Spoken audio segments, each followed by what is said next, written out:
Kemudian disebutkan lagi dalam hadis ini ada namanya Anas bin Malik, yaitu Anas bin Malik kita sudah tahu orang yang berkhidmat di rumah Nabi selama 10 tahun, dan ada ibunya yang terkenal dalam hadis ini disebutkan Ummu Sulaim. Jadi Ummu Sulaim ni adalah mak kepada Anas bin Malik, dan disebut dalam hadis yang masyhur tentang Anas bin Malik ini adalah hadiah yang diberikan oleh ibunya kepada Nabi Muhammad sallallahu alaihi wasallam supaya berkhidmat kepada Nabi sallallahu alaihi wasallam.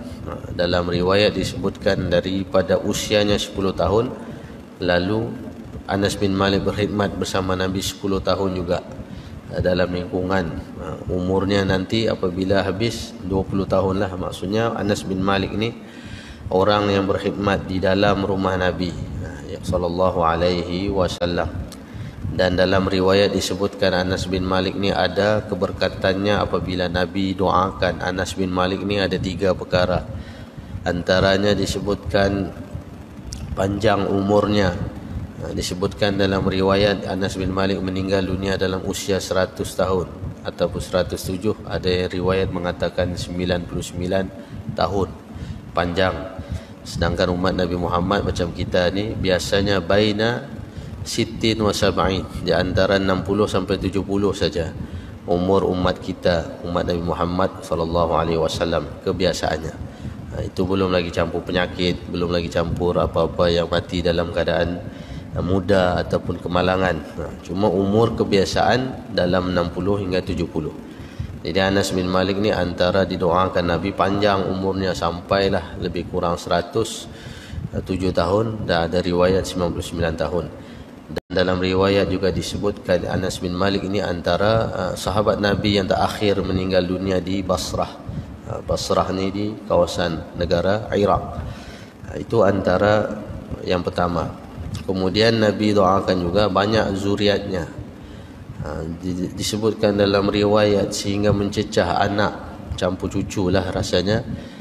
Di Kufah disebutkan anak dan cucu Anas bin Malik mencecah 100 orang. Kita berapa orang saja.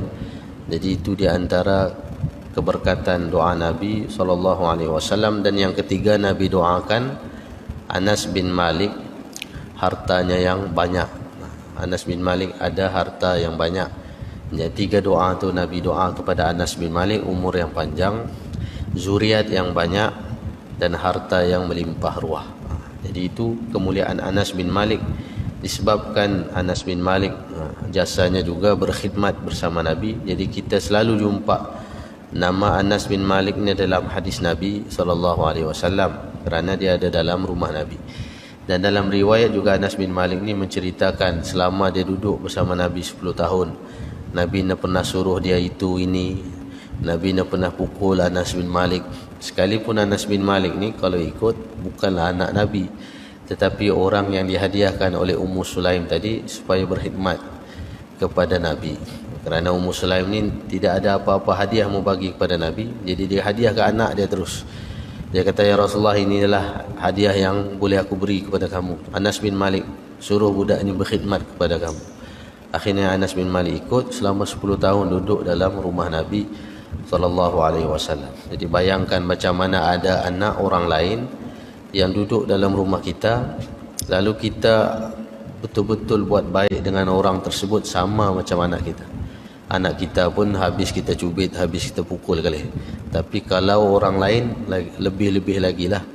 Tapi oleh kerana dia duduk bersama Nabi SAW, contoh teladan bagi umat Muhammad SAW. Jadi Anas bin Malik kata, tak pernah aku rasa cubitan, pukul ataupun aniaya, suruh itu suruh ini tidak dilakukan oleh Rasulullah SAW.